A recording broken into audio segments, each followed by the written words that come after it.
अगस्त 1937 को बांद्रा में दलित वर्गों के सार्वजनिक सभा में संकल्प पारित किया गया कि हमारे भाइयों और बहनों को हिंदू धार्मिक त्योहारों, हिंदुवाद की धार्मिक रीतियों जैसे शपथ इत्यादि और धार्मिक प्रक्रियाओं जैसे व्रत का पालन नहीं करना चाहिए।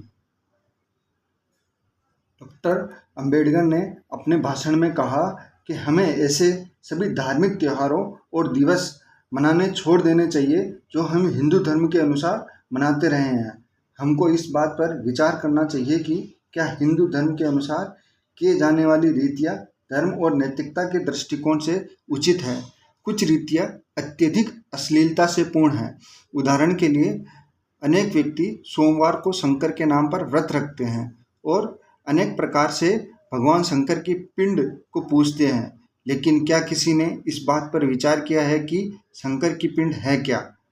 ये पुरुष और महिला के मिलन के प्रतीक है, अतिरिक्त और कुछ नहीं। क्या हमें इस प्रकार के किसी अभद्र प्रतीक की प्रशंसा करनी चाहिए?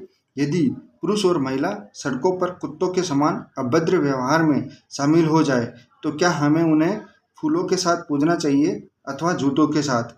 तो क्या हमें पार्वती और शंकर की इसी प्रकार के कार्य के प्रतीक अथवा भगवान की अभद्रता की पूजा करनी चाहिए?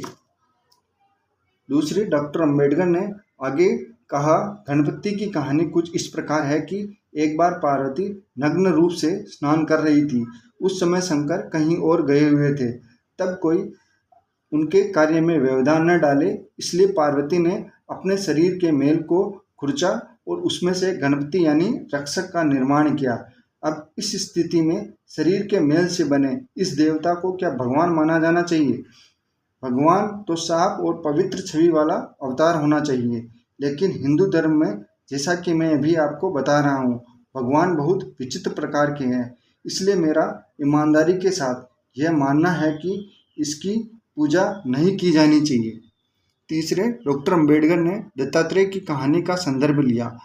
नारद 3 देवताओं ब्रह्मा, विष्णु और महेश की पत्नियों को यह बताया करता था कि महर्षि अत्रि की पत्नी अनुसुईया बहुत ही पतिव्रता पत्नी थी। वे इस बात को सहन नहीं कर सकी कि किसी महिला को उनसे अधिक पतिव्रता माना जाए।